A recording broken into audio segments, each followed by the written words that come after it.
Good evening, Huddle. We loud.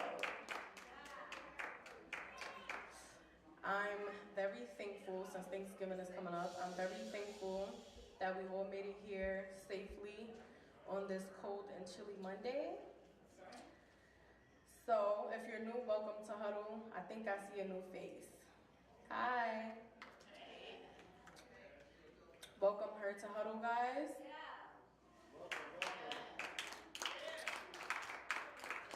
Okay, so we're going to start it off good with an opening prayer and scripture from Sister Word.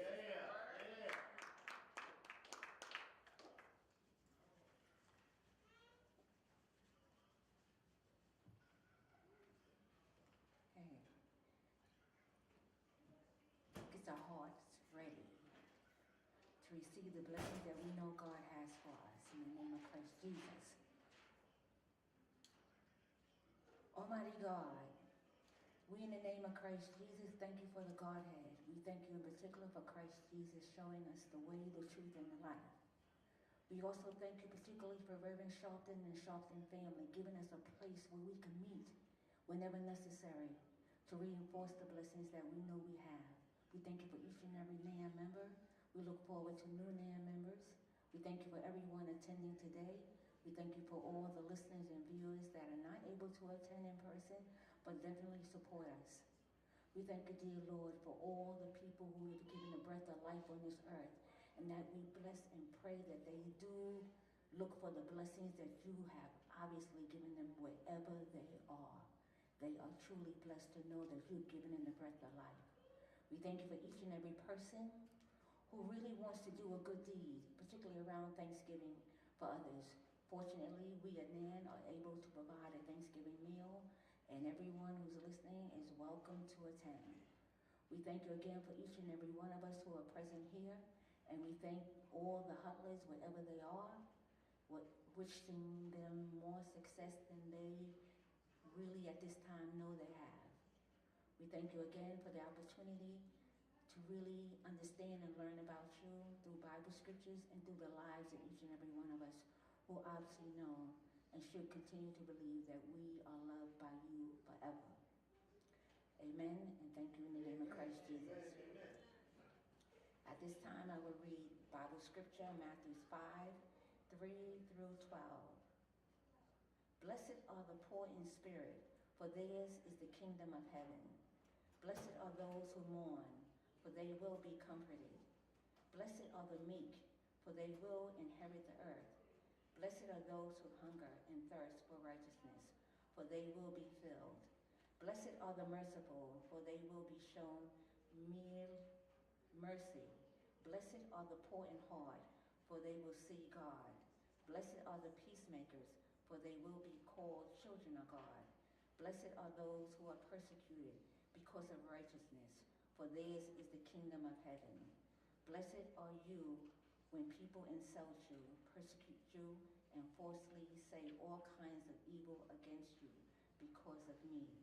Rejoice and be glad, because great is your reward in heaven, for in the same way they persecuted the prophets who were before you. We want to thank you, dear God, for giving us the opportunity to learn more about you through Scripture. And again, we thank you for the blessings you bestowed upon us in the past, the present, and the future. In the name of Christ Jesus, amen. Thank you, Sister Word. Now I would like to call up our co-founder, and National Director, Dominique Sharpton, for our action alert. Good evening, Huddle. Mark us out. You want to speak?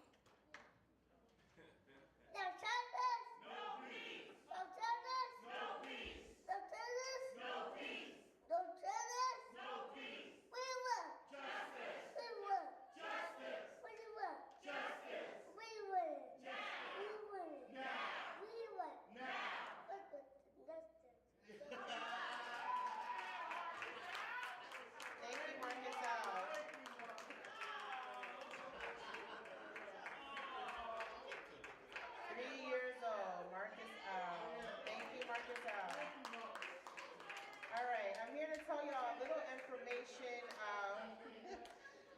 action alerts. As you know, NAN releases action alerts every Friday. And it just is information to keep you in the know of what NAN is doing. As you know, it has been announced many times, but we will be here on tomorrow, Tuesday, giving away turkeys to the community. We'll be giving away free turkeys. Katrina, what time? 5 o'clock p.m. So the line, I'm sure the line will start earlier. But it is first come, first serve. We have a few hundred turkeys that we're giving away for free. They are uncooked, so you have to have a kitchen and an oven to cook the turkey. But we will be giving away free turkeys on tomorrow at 5 o'clock p.m. right here at the House of Justice.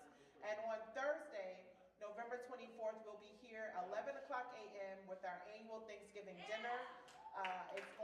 Everything is free. Hot meals will be served starting at 11 o'clock here right at the House of Justice. And we're looking forward to celebrating Thanksgiving with all of our community, and especially all of you. We love you all at NAN, and we wish you and your families a very happy Thanksgiving. Loudmouth is premiered in Washington, D.C. ahead of the national release on next month. Loudmouth, the documentary that chronicles Reverend Sharpton's activism, will open in movie theaters across the nation on December the 9th. It'll be premiering in over 35 states in the United States, and it will be, of course, playing in New York City at 3 different theaters: Magic Johnson, Bay Plaza, and Union Square, starting on December the 9th. And so we are definitely gearing up across the country for the national release of Loudmouth. And it is definitely historic, as it is the first movie that has been premiered as a major motion picture that chronicles the life of a civil rights leader while he was still living. So this is definitely monumental and historic, and we are living history. Many of you are in the documentary. Many of you have seen the documentary, and so we encourage you, if you haven't seen it, please plan to take your families, go to the movie theater, get your popcorn and soda, and definitely partake in watching Loudmouth this holiday season. Last week, Reverend Sharpton led a screening of the highly acclaimed documentary on his career at the Motion Pictures Association headquarters in Washington, D.C. And they are doing this, throughout the country. They did one in LA where they hosted those who vote on the Oscar Awards. So there are a lot of things that are looking, forward as it relates to Loudmouth, and we certainly wish Reverend Sharpton, of course, much success with the film. As we know, it's already been very successful. But, we want to see Loudmouth go all the way to the top. So we got to come out in large numbers in theaters across the country and make sure that everyone knows that Loudmouth is in the theaters, and we want to make sure everyone gets out and goes to see it. We also want to congratulate Mayor-elect Karen Bass. Karen Bass is now the mayor of Los Angeles. Representative Bass makes history as the first woman and the second Black to serve Los Angeles as mayor. So we look forward to working with her in the many months ahead. And we want to thank Speaker Nancy Pelosi. Nan and Reverend Sharpton applaud Speaker Nancy Pelosi on her many years of service to the American people. This past week, Speaker Pelosi announced that she will not be running for a leadership post in the next session of Congress. So we certainly salute this public servant. She has made history and definitely has stood a lot with National Action Network. Many of you have seen her speaking at various events, including the National Convention, MLK Day, so many things that she has done, and works very closely with our Washington, D.C. Bureau in Washington, D.C. And so we thank Speaker Pelosi for her service and look forward to what's to come in the state of the Congress. So that is very exciting. Okay, I think I've made all of my announcements, and I'm going to turn it back over to Sister Giselle. Thank you. Thank you, Dom. So now I would like to invite up our Huddle founder and director, Ashley Sharpton, for our Black History Fact of the Day. Hello, everyone. Good evening. Okay, has anyone heard of Shaw University? Okay, good. Okay, so this Black History Fact, you should not be learning that much. You should already know. So today's Black History Fact is about Shaw University. It is the first college for African Americans established in the southern United States and the oldest HBCU in the region. It is also one of the nation's oldest learning institutions. What does HBCU stand for? Dan, Katrina. Historically Black colleges and universities. Yes. One more time. Historically Black colleges and universities. All right. Any HBCU alumni in the building? That's Spelman. That's Katrina. Hey, Gregory Harris, where'd you go? ANC. Say it again. ANC. ANC. Sorry, ANC North Carolina. I have a family friend who graduated from Shaw. Okay, where had his family from there? Okay, cool. So Shaw, I went to Hampton. I didn't graduate, but I went to Hampton. All right. So Shaw, which is located in Raleigh, North Carolina, was founded by Baptist minister Henry Martin Tucker, who worked with the American Baptist Home Mission Society. The school began holding Bible and literacy classes in December 1865 with aims to assist African Americans in the area at the conclusion of the American Civil War. In 1871, the school was renamed the Shaw Collegiate Institute after major donor Elijah Shaw. The school's first building is named after the benefactor. 4 years later, the school was renamed Shaw University. The university has spawned the indirect founding of several North Carolina learning institutions, the founding presidents of North Carolina Central University, Elizabeth City State University, and Fayetteville State University all attended Shaw. In addition, the institution that eventually became North Carolina A&T was located on Shaw's campus for the first year of its existence. Notable Shaw alumni include iconic civil rights leader Ella Baker, former New York Congressman Adam Clayton Powell Jr., R&B legend Gladys Knight, and gospel singer extraordinaire Shirley Caesar. Today, the school boasts over 2,100 students and cover a variety of disciplines and coursework paths that include divinity, early childhood education, teacher education, and much more. Paulette Dillard is the school's 18th president, and she's been at the helm since 2017. So give it up for Shaw University. It was founded today. Happy birthday, Shaw. And I also want to represent, I have my merch on from Loudmouth, and you'll probably be seeing it around here, but this is the hood.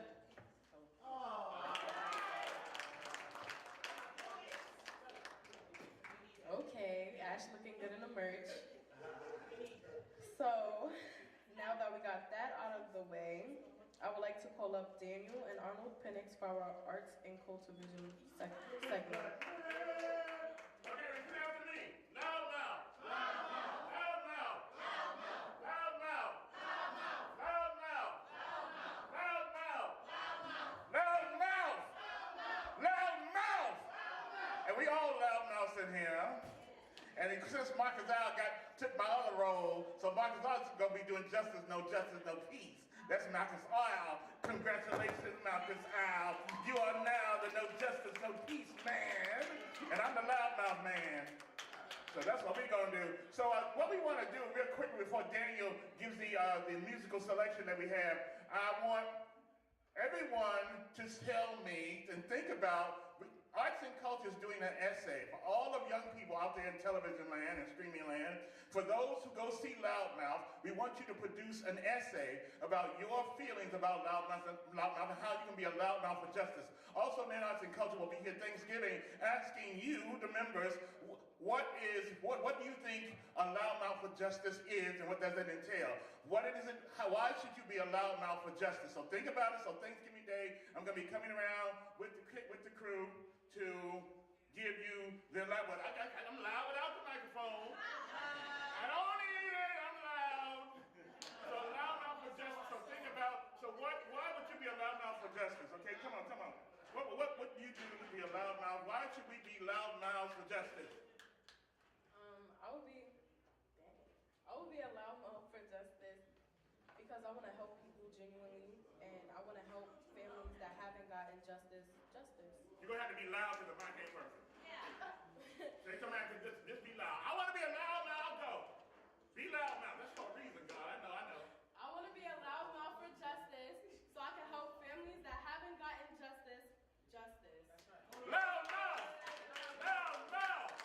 Loud mouth. Loud mouth. We like that. It's certainly a just cause. So the musical selection this evening is I Can, the song by Nas Escobar. And it goes something like this. I'm gonna just go ahead and roll into the music. Hopefully the volume won't get a little too loud. We were kings and queens, never porch monkeys. Continue There like was that. empires in Africa, Okay, called Kush. audience can hear it. Every race came So what I want the audience to do, or whoever would like to, that's in the front, let us know what it is that you want to be, because Nas is rapping about knowing that we can be what it is that we want to be and motivating ourselves. So I'm gonna start that over. I want to make sure the audience can hear the music. Continue, is it too loud? Say it like this. I know I can Be what I wanna be. If I work hard at it, I'll be where I wanna be. That's Nas' letter. I didn't write that. So Giselle, what is it that you wanna be that you wanna be? Aside from a loud mouth, we wanna know what is it? What is it, Giselle? We were kings and queens, never porch monkeys. There was empires in Africa called Kush. Timbuktu, In the where every army. race came to get books I'm to part of learn the from black Navy teachers Corps who taught Department. Greeks and Romans. Asian Arabs and gave them gold. Value. Gold was Every value. converted to We like money, that. all changed. All right. Marcus out. Do you know what you wanna be? The Can Persian you tell the audience what you wanna be? They heard about the gold, the teachings and everything sacred. Africa was almost robbed naked. Slavery was money, so they began making slave ships. Egypt was the place that Alexander the Great went. He wasn't shocked at the mountains with black faces. Shot up their nose to impose what basically still goes on today. You see, if the truth is told, the youth get home. The lyrics are rise of the game control. The lyrics you have to be gangsters. Read more, learn more, change the glow. All right. So audience, remember, hold your head up. Believe in yourself and just be where you want to be. Place yourself at the right place, in the right time, amongst the right company. All right? God bless National Action Network and for this opportunity to speak. I'll be where I wanna be. Loud mouth! Loud mouth! Loud mouth! Thank you very much, everybody.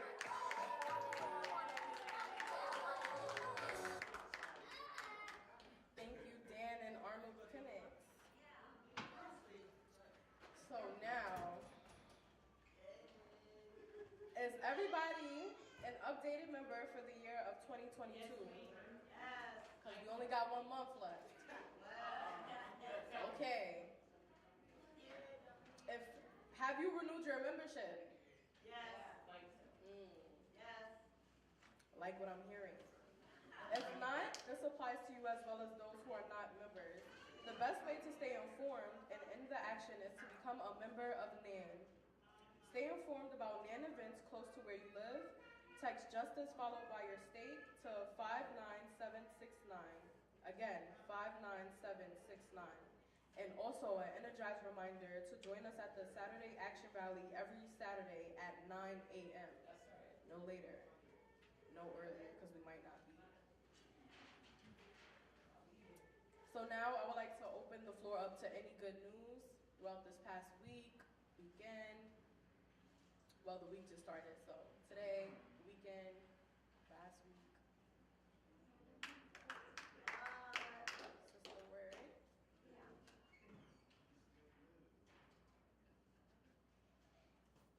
Hi, God bless you. I'm so glad we're here together. This is good news that I heard that I want to share because it was very important to me and is very important to me. Kyrie Irving is back to playing ball. And that's good news, particularly because the reason that he is back is because one of the reasons is the commissioner of the NBA had a sit down with Kyrie Irving and got a full understanding that Kyrie Irving is not anti-Semitic. For reasons that Kyrie Irving has made every effort to make clear, but he understands now that when that subject is brought up, clarity is needed at every point. So people don't deliberately get things twisted and want to cause a lot of more extra confusion. So thank you, Kyrie Irving, for standing on what you know is the truth for you, and you just want to make it clear it's the truth for you, and it's fully understood, and you're back to making some high points for your team. Thank you.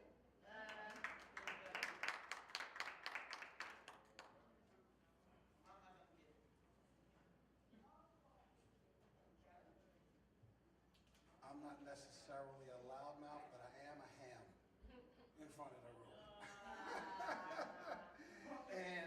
good news is that I am now a member of the Big Black Man's podcast. We just did 2 podcast recordings last week. It was epic. Oh my God. And we're going to keep going. So, you're going to put me out there. I love it. Who the Big Black Man is, so they know. Yeah, Arnold. Those of y'all know Arnold.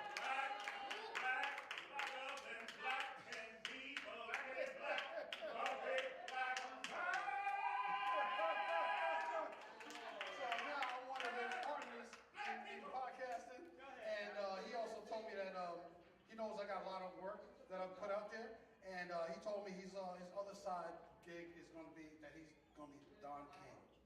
He's going to be my Don King, because he see me as Muhammad Ali, and I'm like, okay, let's go for it. So that's my good news. Okay.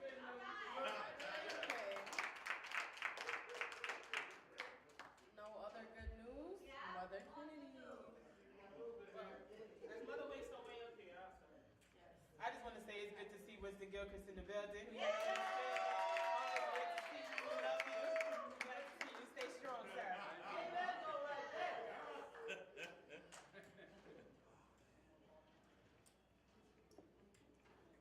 Okay, for Elder Loudmouth,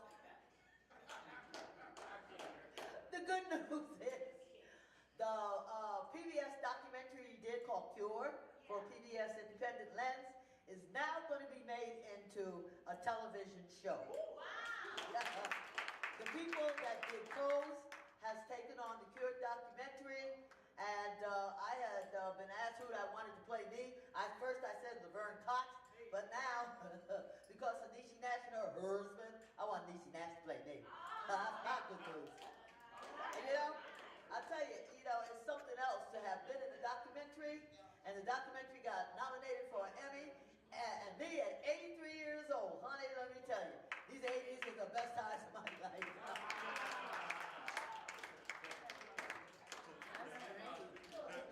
Any other good news? No? Okay, well, my good news is I'm glad that Thanksgiving is on Thursday and you all get to enjoy it with your family safely. So now we're going to get into the did you know? Because you may not have known. And our first victim, shall I say, is going to be Dominique Sharpton. Coming up with the first did you know?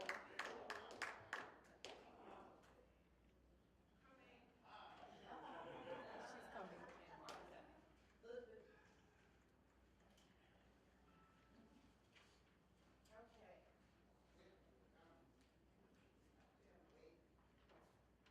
All right, so on Transgender Day of Remembrance, LGBTQ community honors at least 32 trans people killed in 2022.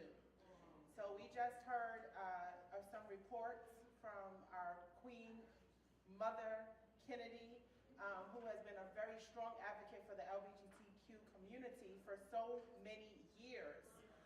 But these stories are not spoken about enough in our community. And that's the lives of our transgender brothers and sisters.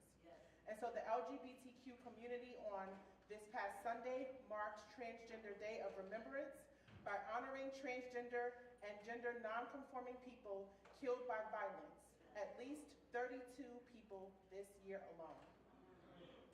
So what was in the report? The report released last week found that 85% of transgender and gender non-conforming victims of fatal violence since the year 2013 have been, guess what? People of color. Yes. Black transgender women in particular represented 63% of all of these victims. It also found that most victims, 77%, were younger than the age of 35 years old. And more than 4 in 5 were transgender women. The authors behind this particular report say that 32 victims reported is likely an undercount because of underreported and unreported deaths, misgendering, and some victims not being identified as transgender or gender nonconforming after their deaths. The timing of this, the report's release came amid Transgender Awareness Week, which raises the visibility of the transgender and gender nonconforming community and the issues that they face. This week culminated in Transgender Day of Remembrance, which every year honors those killed by transphobic violence with vigils and name readings. The 2022 report marks 10 years of this type of trafficking and tracking violence against the transgender and gender nonconforming community, reporting at least 300 violent deaths since the year of 2013. Amongst other findings over the past decade, the organization, this particular group has reported that more than 2/3 of deaths involved a firearm, and that 70% of those killed were initially misgendered by the media and or the police. And so the question becomes, of course, what are the driving forces behind anti-trans violence? And how can we as a community continue to uplift and support and encourage our transgender brothers and sisters to not feel isolated, but a part of our community? How do we become more inclusive as a community to protect our brothers and sisters from violence? Does anyone want to talk about it?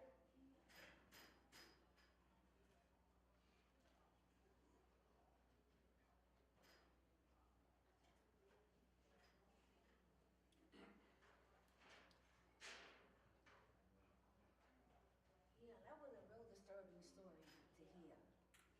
And the one thought I had was that the people who are transgender and the organizations that support transgender people need to partner with civil rights organizations who will support them.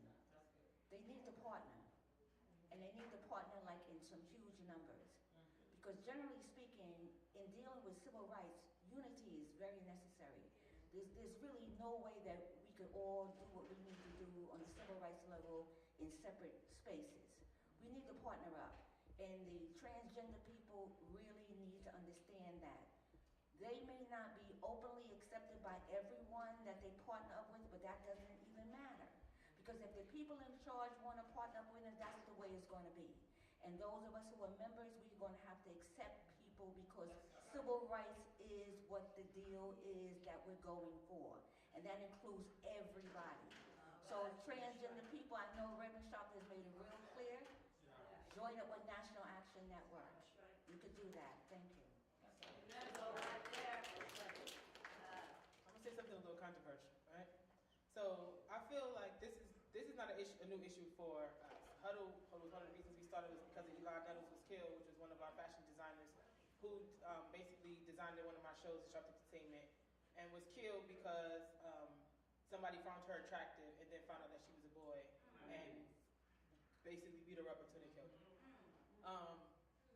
The person that was responsible is being held accountable finally, but it took a while for that to happen. And like the stats Diamond just read, a lot of times people responsible are never caught because people don't care and because it's not attractive, they feel it's not an attractive issue. I personally feel, and I'm trying to say this as careful as possible,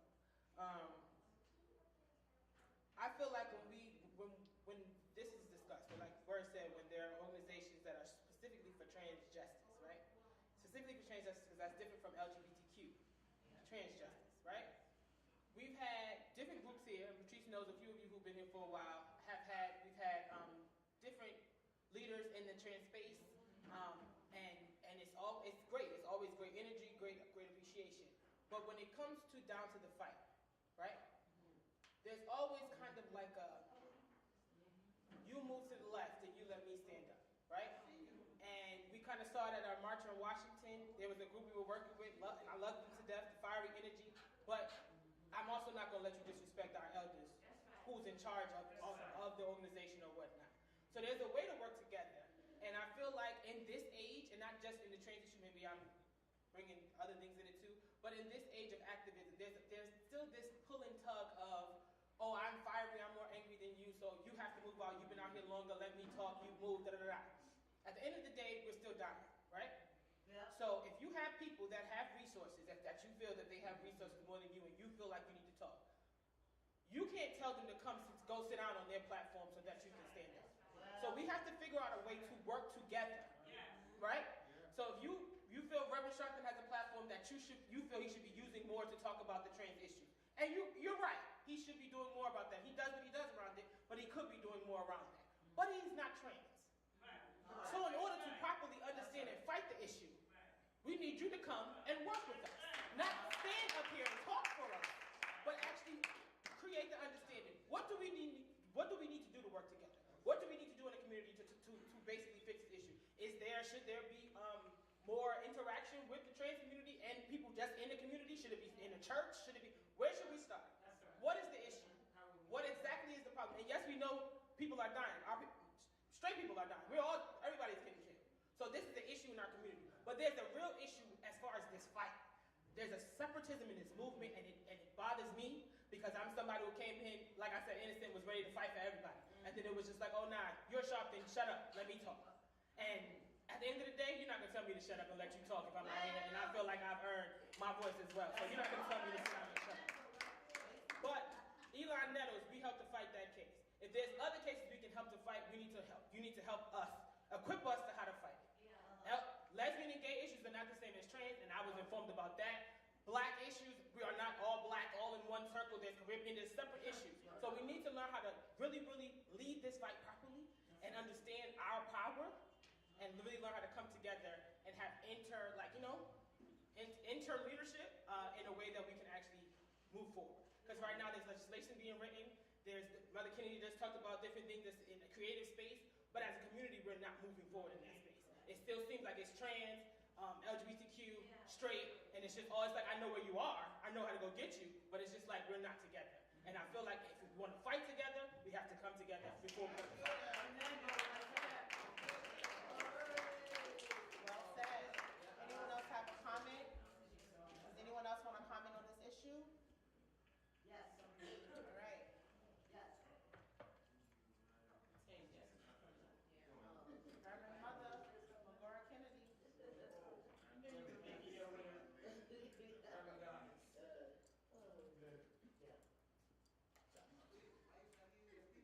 First of all, let's be clear about history. When 1969, when Stonewall started, it was transgenders who was out there. Marsha P. Johnson, all right? And then it was Stormy DeLavallee, transgender, okay? And the most important thing was Sister Rivera, transgender. So actually, when you go the full circle and you go to 360 degrees, it was because of the transgenders and people of color that was out there on that first night, and then everybody else came along, and we were all out in the streets until that Monday.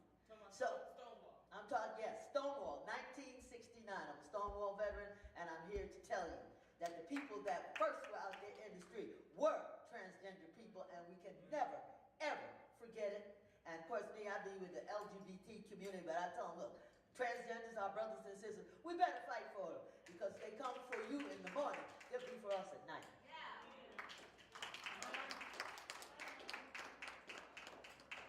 Anyone else? All right. That's a great way to end that. Let's go back to Giselle. Thank you, Dom. That was a very interesting Did You Know? But we're going to get into the next one. I would like to call up Ron for our second Did You Know?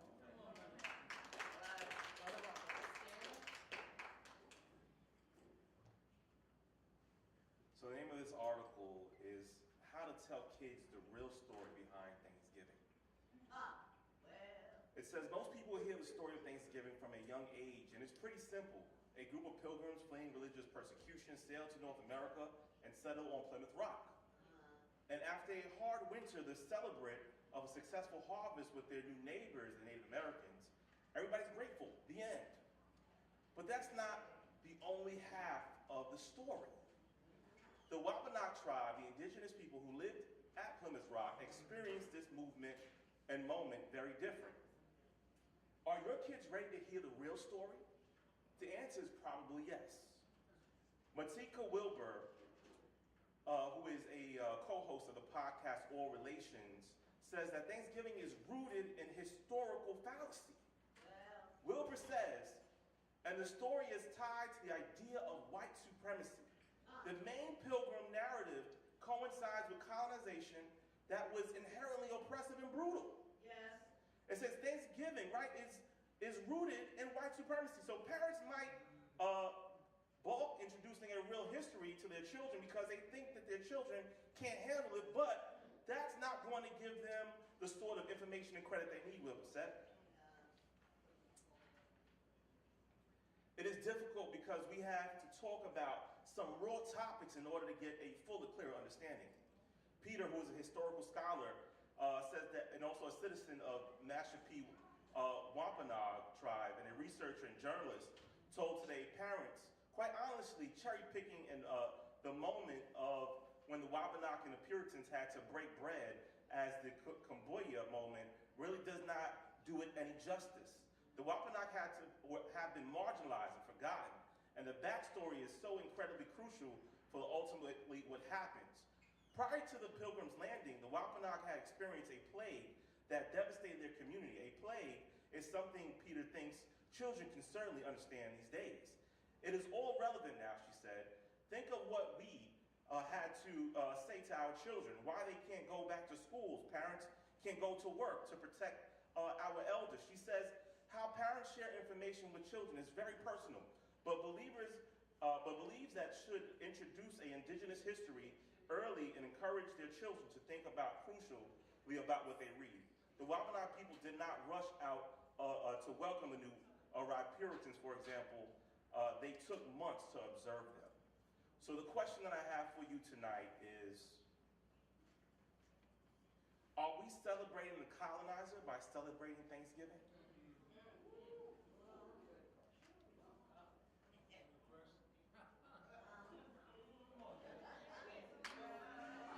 Don't all line up at once. Yeah, where my loud mouths at? Where are our loud mouths? Please read the question again. All right. Reverend, are we celebrating the colonizer by celebrating Thanksgiving? The answer is, I'm going to say loudly, is no. Not anymore. Got to put that part in. Not anymore. Only because I remember learning about Thanksgiving in school. And of course it was just the gloss over that you read in the article. But then you become part of the community. And you become part of a community that includes elders who put another spin on Thanksgiving. And their Thanksgiving is based on their lives and what has happened in their experiences and why they give thanks. So I have never consciously thought of Thanksgiving in terms of the colonizers. I haven't done that because that was not a discussion we had at our table or the other tables that I was welcome to in my community. So the answer is no. But to answer your question, children obviously can accept that the foundation of America even being formed was based on violence. Every child can understand that, whether they like it or not, they're experiencing violence even up to this day. So with the basic teaching that America's foundation was based on violence, meaning that the people came here to colonize, in order for them to colonize, they were violent to anybody that was here before them. Very basic information I think any child can accept. But also included in that story, changes were made. And as a result of that, that's part of the story too. We became more involved, meaning the people who were indigenous, and those of us who were brought over here in slave ships, we became part of the United States, and we changed a lot of it. And we're still working on that to this day. So children are ready. It's the parents, some of the parents are just not ready. That's why they're trying to shut down so much of the education that the children need to know, because the parents already know the truth. But they want, because they're not able to emotionally accept the reality of it, they don't want to even give their children a chance to even understand what the truth really is, so they can grow and be emotionally mature. So it's a vicious cycle that they don't really understand they're perpetrating. But those of us who are in the civil rights movement, we say our story God willing, they will transfer the truth. But we must know that we can't dwell on that part of America's history. We got to make new history. That's right. We have to make new history. So Thanksgiving for me is new every year. And the Thanksgiving grows is more for me the person to give thanks for each and every year. And one part of me being able to give thanks is participating at National Action Network offering Thanksgiving meals. It's a beautiful thing that we're able to do that. So thank you for the article. Appreciate that. All right now. I'm talking to today. Okay. So, when I was little, like Marcus Al's age, mommy, I forgot the man's name, but he was like, he's a nationalist. Jack Felder. So Jack Felder used to have every holiday, any holiday, he would have a powwow. Like it was like a huddle. It was like a presentation, and he would talk about that man-made pagan holiday and talk about how the white man created these holidays to distract the world, basically. And he had like I'm saying it sounds funny, but he had to break down like who, what, where, how, what. I think I have the VHS in archives, basically about it. But over time, as things started to change and whatever, different people came inside. It's hard to just cancel a holiday for the entire network. So I can only speak for myself personally, right? The question was, are we celebrating The colonizer. Celebrate. So according to Jack Felder, yes. If you celebrate the holiday, right, mommy? If you celebrate the holiday, right? She's got her face.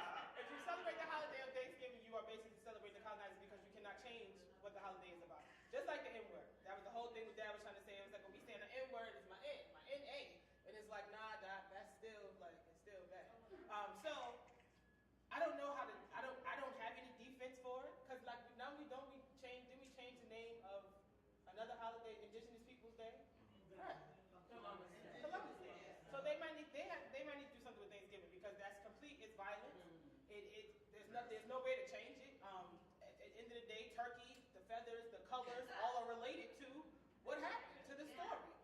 So I understand, and I don't want to be the killjoy here, but I think we are celebrating that, and we need to do something about changing the name or changing the history of it because we are celebrating what it stands for. I am happy that I'm part of a place like Man, like where it's at, where we come together and serve the community on that day. We do something for the community, services power, and because we're thankful for each other. So we basically create our own, meaning of it. And I think everybody does that. Families do that anyway. We create and thank and love each other. But we should do that every day. We should be thankful for each other every day. It shouldn't take a holiday that they told us to celebrate on to go do that. So, what I'm saying is, yes, we are celebrating the colonizer, and yes, we need to call it something else. I'm sorry, yes, I said it. I'm sorry, Jack. I'm sorry, Jack Phillips.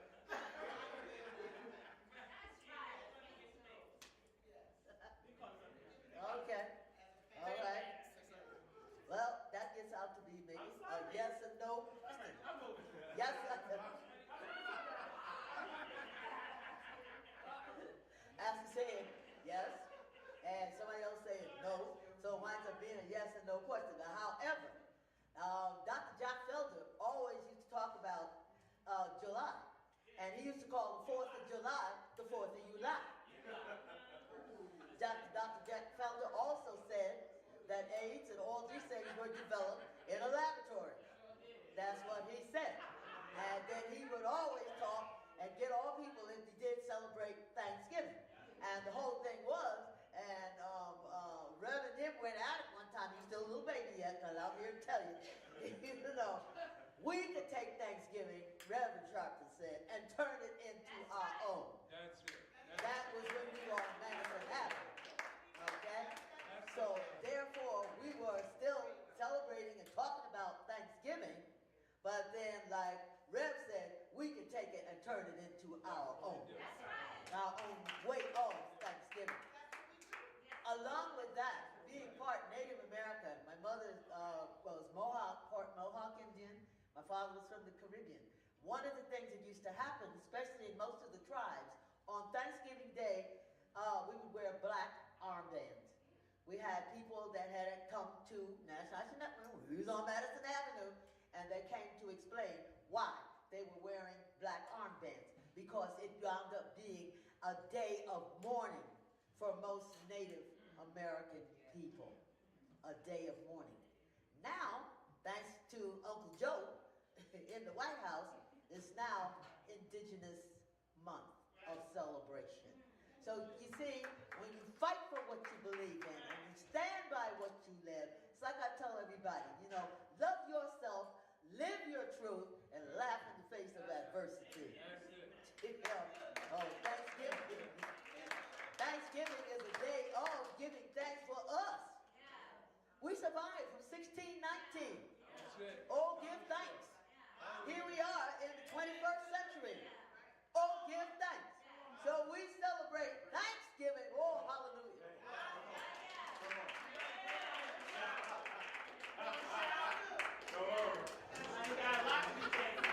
We have a lot to be thankful for. The fact that we're here in this United States of America and we're able to have the freedom of speech, speak freely, celebrate, and be thankful. Thank you so much. Amen, go right there. Amen, go right there. Well, I'd like to say, from a historic purview, if I'm not mistaken, a part of the era history that was going on at that time had a lot to do with taxation. If you may recall, there were things to do with tea being imported, import and export laws and rules were being created at that time. So as we understand, we need to recognize what the history is with Thanksgiving. We need to understand how far back in time chronologically that was as we recognize what we are thankful for today. Because we as a human race, we evolve.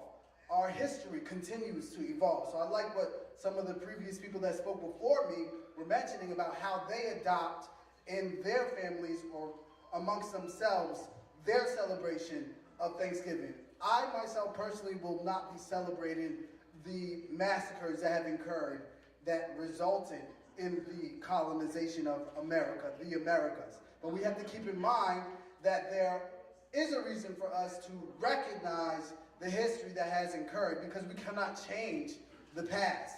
So please keep in mind as we are mentioning what we're thankful for, whether it's clean air, new roads in our neighborhoods, schools being built, hospitals, healthcare, and things like that. We, as a human people, have evolved, and Thanksgiving is, for some, a very happy time, but we cannot allow ourselves to be sustained by white supremacy and white supremacists who have utilized holidays as a way to capitalize.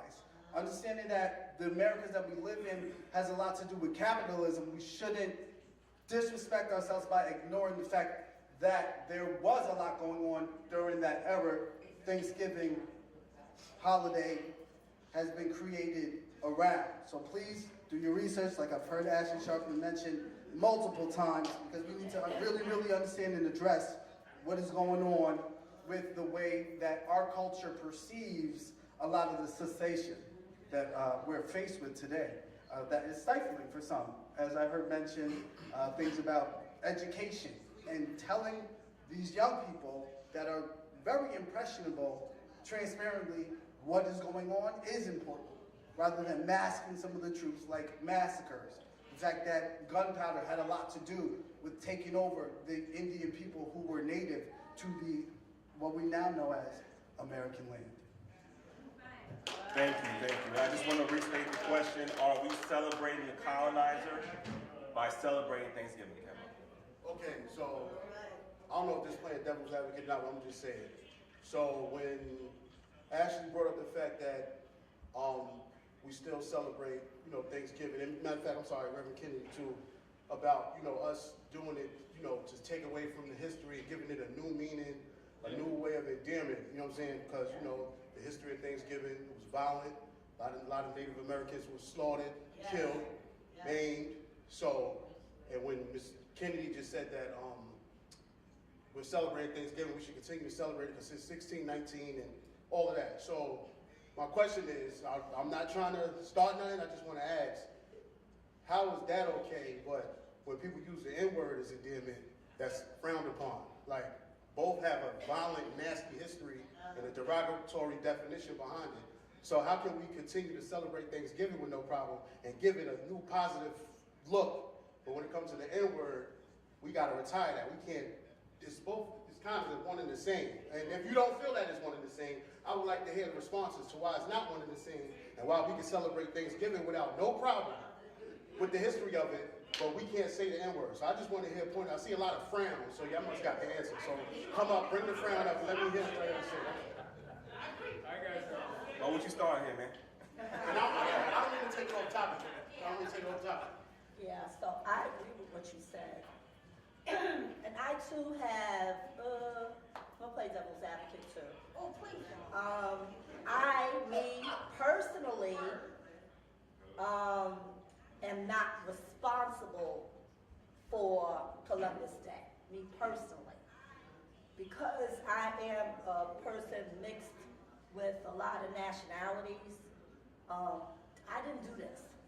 So not me personally, and I'm not going to be apologetic for every piece of nationality in me, as I am still learning it. I have embraced it, but when everybody sees me, just like the other persuasion sees me, they see me as black. Okay, so all you people that got a problem with the coloring, that's your issue, not mine. I'm not going to stop being who I'm going to be. I'm going to continue to be who I'm going to be. But I do want to say this about the taxation, what you said, Danny. Guess what? They're still making money off the holiday, even though there isn't any taxation like it was, right? Because Black Friday is here, and everybody's going to be out there shopping, okay? So instead of the taxes, this is how smart the government is. Instead of the taxes, you're going to be increasing your spending. Taxes at that point don't mean anything, because you're spending more money than what you would be spending if you added all the taxes on items that you would spend. It's not even going to be equivalent to a third of what you're going to be spending. So once again, they're still monopolizing off of us, still, and you're going to be in a lot of credit card debt because you got the Christmas coming too. So what I do want to say about the N-word is that, I think people, they do see it as a term of endearment, but they do see it as a hot topic, especially if you're another persuasion and you try to use it. Me personally, I don't personally, like it. I have to get on my son sometimes because he'll get a slip. But I'm like, you can't slip. You can't slip. So that's my commentary, but I just want to say, yes, thankful for just waking up every day and being a human and having all my loved ones waking up as well. That's Thanksgiving. Thank you. Yeah, I'm really going to try to keep this brief. I don't know if I'm able to, but I'm going to really try. Okay, in terms of, I call it the N-curse word. I know N-word, but I like to put it in the context of a curse word because it actually is a curse word. And I know the rappers kind of made money off it because they put it in their music and it's become a so-called term of endearment that they even say about their own self. I don't like the word. Now, I remember using it a long time ago, and I was mad. I was angry. I mean, I really was like heated. And that was the first time I ever used that word, because I really believe the person I was saying it to really was one. But I slowed down on it because it's really, when I say that word, I don't even feel good saying it. Like I feel it like really like a downer. Like there's something that happens to me that's not a good feeling when I say that word. I can't even say it when I want to sing a rap song. And there's some rap songs I really would like to sing. Gold Digger is one of them. But I'm not saying that other word because I really feel like spiritually low when I say it.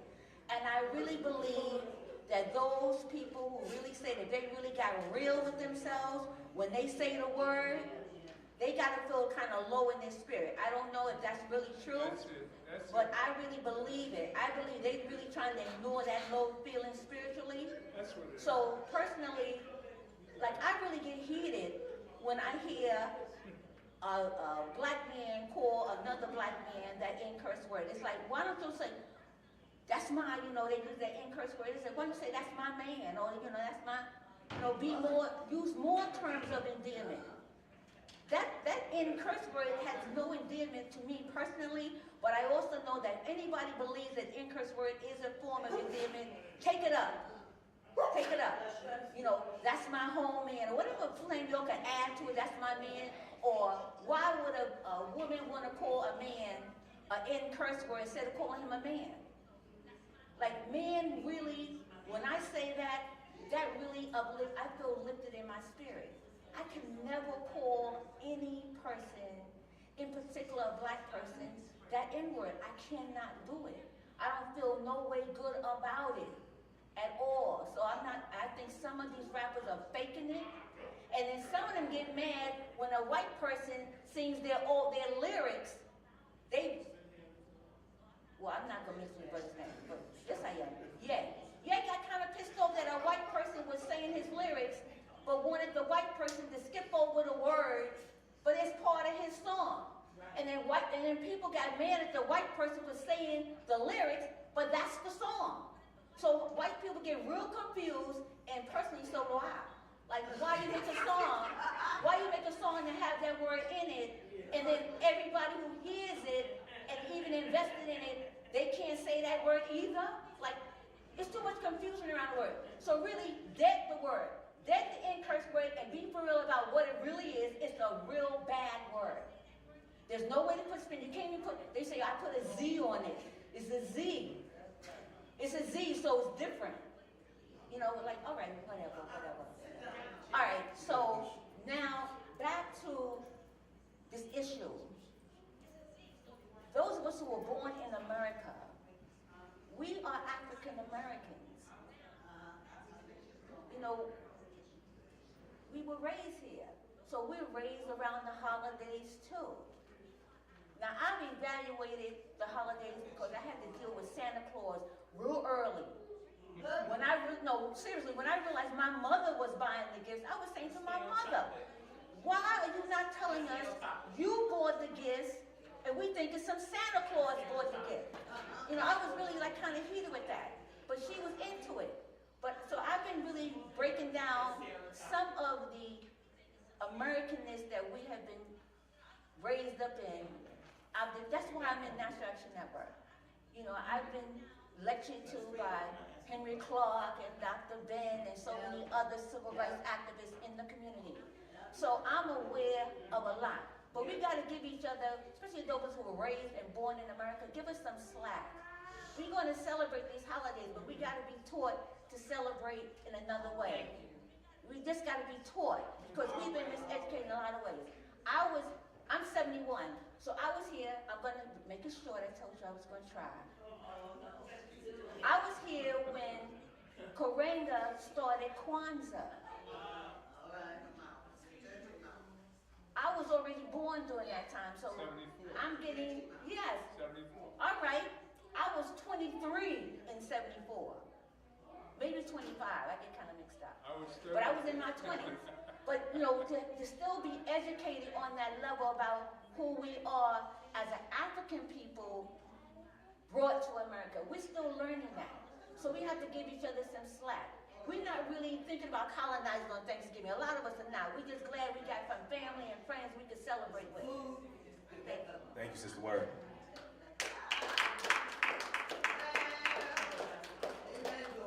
Last comment.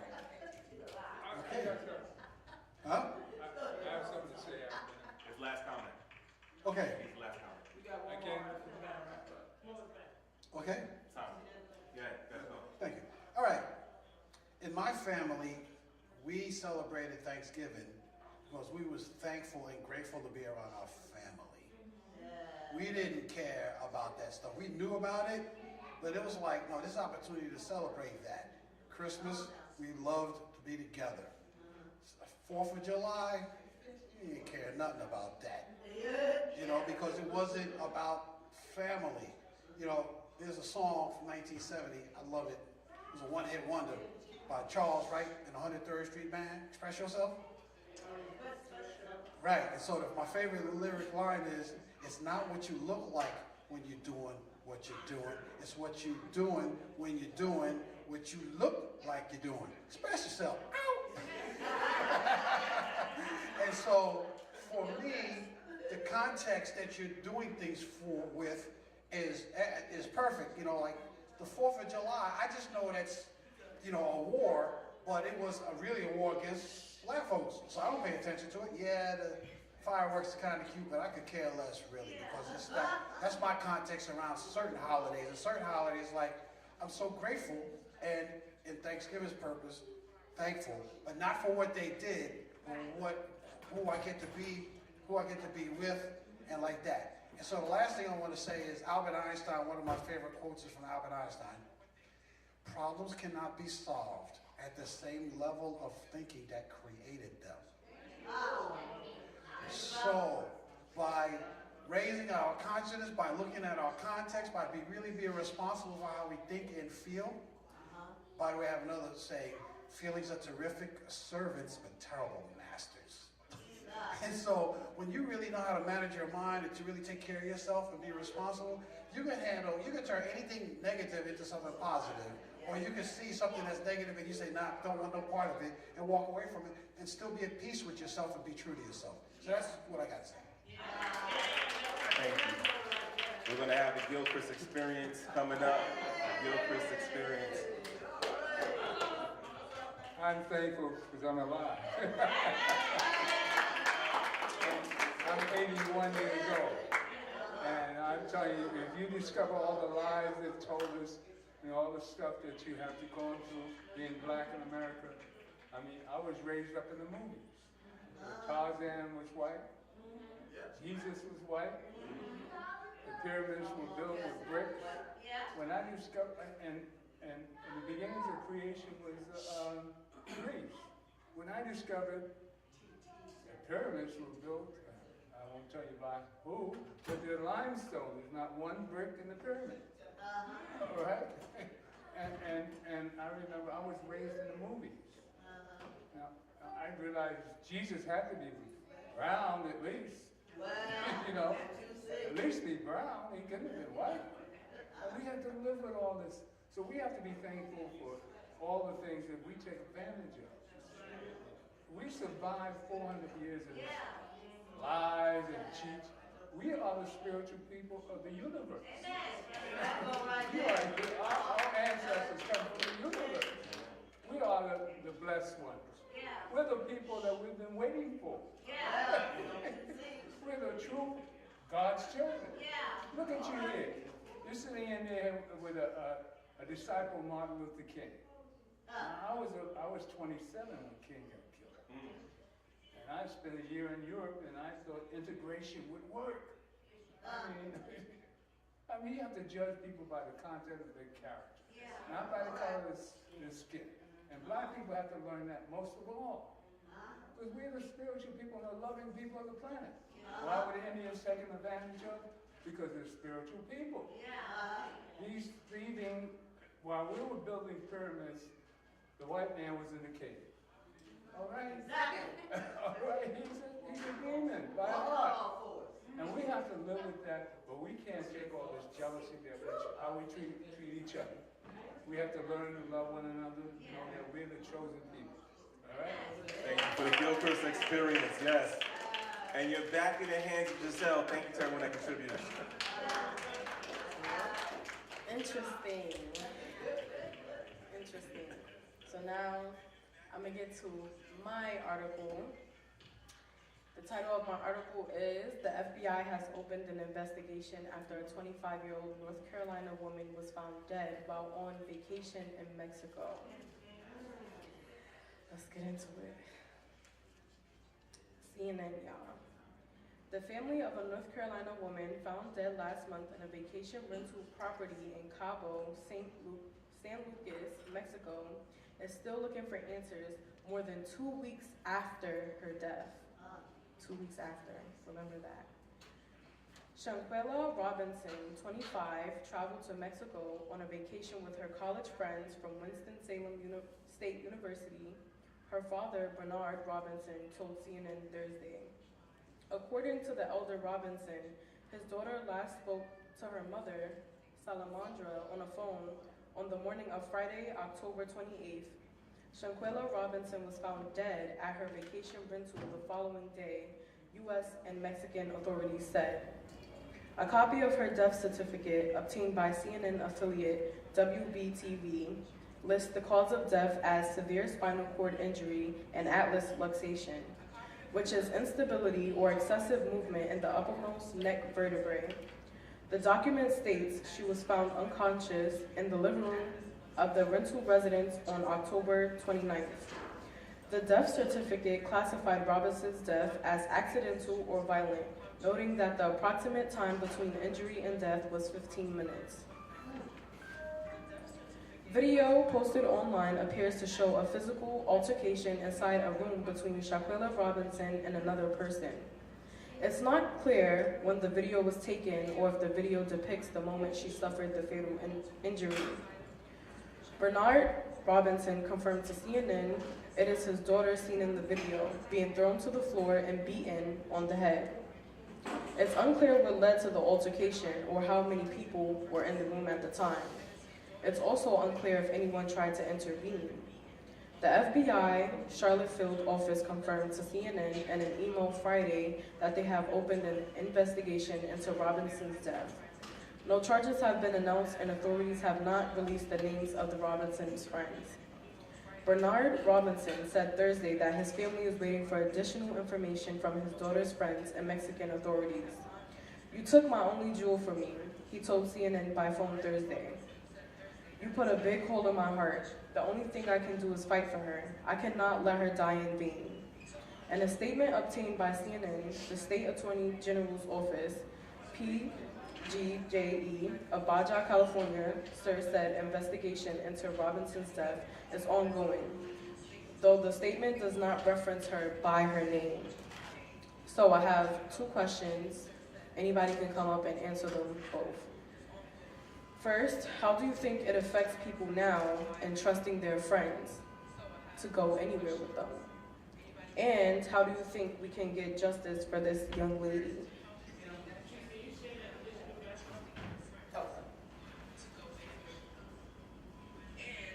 So just to give a little background on the situation. So first, I thought it was a Kanika Jenkins situation. Y'all remember the young lady that walked? They said she walked herself into a freezer in Chicago a couple of years ago. So I thought it was a similar situation. Hotel, friends, no one saw anything, left her on the floor. Apparently, they were all at the hotel in Mexico. And she was a part of a friend dying a week before they all went to the trip. So while they were all in the trip in Mexico, they received a call to say, don't trust her, put out the room, don't do anything with her because she was responsible for killing one of their friends. So as they all got mad, they all started beating on her and while she was drunk. And that's how you see, they called the parents and told the parents that she had alcohol poison. Mind you, I think it was about 6 friends. They all went back to North Carolina, back to their homes, back to their beds, and left that young lady on the floor in Mexico dead. You know who found her? The housekeeper. Right? So now they're trying to figure out what really happened as they all called the parents to tell them, oh, she died of alcohol poisoning, and they don't know. But y'all left her dead on the floor. And then when she flipped her, if you guys saw the video, she snapped her neck. And apparently her spine was also broken. So that tells you that there was something else that happened. There was a fight. Y'all threw her around in that room, and nobody, y'all took a video of it, and none of y'all would say that this is wrong to this young 25-year-old girl. So that's really the story of what they're saying that actually happened. So that's why you see it went viral, and they're trying to figure out why aren't her friends arrested and in jail. They're still in their homes looking at it online, saying, doing the blame game. They're all responsible. That 25-year-old young lady went to Mexico to celebrate her friend's birthday, and none of them were her friends. That's the gist of this young lady. Thank you, Patrice, which brings me back to my questions. How do you think it affects people now in trusting their friends? And how do you think we can get justice for this young lady? Anybody can come up. Well, as far as justice, I mean, I don't know how Mexico law is, but I don't think anybody want to get locked up in Mexico. So, especially for homicide. So, like Tree said, that all of that happened, but the girl that was beating her up was a girl that she knew for a while. So, as far as the legal side of it, you know, as far as the legal side in America, they will all be charged for murder in some states. That like capital murder, like they would all have gone down for that. And had that video not gone out, I mean, even though the mother said she was already suspicious that that didn't happen the way it happened, mother knows. So the way she felt that that didn't happen, and she was just confirmed that it didn't happen. This girl did not fight back. She threw no punches, no kicks, no nothing. This girl was just over her, beating her at the edge of the bed. So for someone to get beat like that and die of a spinal cord injury, that means that those punches had to be so severe, or her neck must have hit the edge of the bedpost or something for the vertebrae to snap like that. It has to be like rage. And women are strong too. Women can beat somebody to a pulp as well as a man can. Now, as far as the friendship aspect of it, I don't know how it's going on in this generation, but people befriend each other for really shallow reasons. People, I mean, it's going on for always in other generations, but this generation is because somebody may have a bunch of followers, because somebody may be pretty, or because somebody may be popular in their neighborhood. Like the friendships are on very brittle foundation. It doesn't stand for anything. So for all of them going this trip, she had to trust somebody to go on a trip with all these people. And that person was the person who was beating her up. That was the person she knew for an extensive amount of time.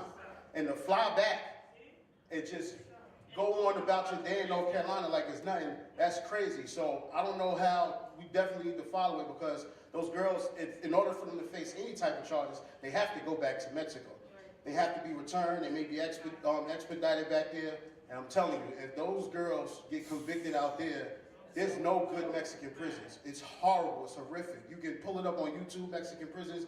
It is not a game. So they really got themselves in the jam for just flying out to book a trip just to beat somebody to death and make it look like the girl died of alcohol poisoning.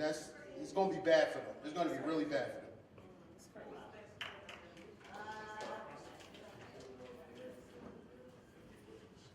Yeah, this is a very difficult question to answer, because when a person meets people, evaluation is necessary, but some people don't want to evaluate. So just by listening to the story, I'm believing at some point during the interaction, they got a good idea that these young women could be very, very mean. Very, very mean. I use the word evil because it's something I really want to start using, because God gave us the knowledge of good and evil. Obviously, these young women did show an evil side. And I remember watching this movie I think it was called Juice. And for whatever reason, I was really kind of, I've seen movies before, but for some reason, this one really kind of like, this scene got me, where this man, one of his real diligent, loyal sidemen, he stabbed him in the hand, or when they were sitting at the table, and it was like, I just really was stunned by that. Huh? Oh, New Jack City with Wesley Snipes, right? This is a good one too. Well, okay, I got it mixed up. But they were sitting at the table, and this man who was really loyal to, he would have did anything evil for this man. But what I thought was, you don't know that a person like that could flip on you also? There's no loyalty among a person who actually shows their evil side so openly. So I am very sure that these young women showed their evil side. She may have chimed in and thought, well, they ain't gonna flip on me, but evil people flip on their so-called homies also. There's no such thing as trusting anybody who shows their evil so high. It may sound strange to hear that, but I really believe it. I really believe it. Anybody who shows a real evil side, be weary. Don't go anywhere with them. Or if you do, make sure you know how to get back on your own. You know what I'm saying? So, I mean, really, I think she kind of like saw what they call red flags, maybe numerous of it, and just overlooked it. Oh, I still want to go on the trip with her. Huh? I'm just saying, I see it in reverse because the devil's a lie. So he will definitely act like he's not evil. Yeah, but okay, I hear you on that one. But I believe Satan can't fool me by God's grace and mercy on me. Satan can't fool me. I ask God to help me not be fooled. But anyway, I believe there were red flags where these women really showed themselves to be like a dangerous bunch, and this one woman thought they would not be dangerous toward her. I think that was an error on her part. I think by God's grace and mercy, she got warnings. Don't go on a trip with him. And she was like, yo, God, I want to go with him anyway. Because I really believe that God really informs each and every creation where there's danger. And it's up to us to decide whether we're going to acknowledge that. I really believe that. God created everybody, so God is going to look out for everybody. But people have a choice whether to acknowledge God's warning or not. So anyway, that's what I believe. So in terms of the criminality that obviously took place, even if they don't want to do a murder charge, they could definitely do first-degree assault, some type of an assault charge on each and every one of them, and leaving the scene of a crime. I mean, they could be really charged. So I don't know how they're going to really do that. I don't know how they're going to work the communication between the public officials in Mexico and whatever state, North Carolina, to really bring these young women to justice for this young woman's death. Because they are responsible, and video evidence is very, very concrete evidence of at least assault and then leaving the scene of a crime. So they need to do their job just for the justice that this family is seeking for their loved one. Thank you, Sister Word. Okay, so if there's no more comments, I'll state my own opinion. To answer my own questions, I'm still young, so I still have a lot to learn about friendship. But I have a group of friends that I've been friends with since sandbox days, 2nd grade, 1st grade. And I put a lot of, I feel like I can trust them with my life. Or at least I felt that way. But looking at the situation, I don't doubt my friends. I doubt the friendship. Is it I don't know if they feel like our friendship has the same equivalent bond that I think our friendship has. I don't know if one day they might get mad at me and snap, because people, even though, Sister Word did say God sends you warnings, I feel like people can mask their emotions very well. And you wouldn't know because they're not telling you that. She didn't go on this trip thinking my friends is gonna kill me. She went on this trip thinking I'm gonna have fun with my friends and I'm gonna come back and have a story to tell about how much fun I had. Because if I was going on a trip with my friends, I would be thinking the same thing. I'm not going on the trip thinking of the negative, I'm only thinking positive. So I don't think that she ignored any signs. I think that she just wanted to have fun. It's getting colder, so you want to go somewhere warm. It's closer to the holidays, so maybe she wanted to spend some time with her friends before she spent it with her family.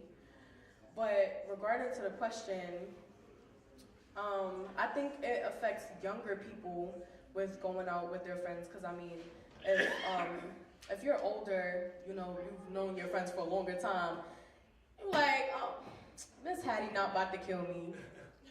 She's not about to kill me. She's, she don't even want to kill me.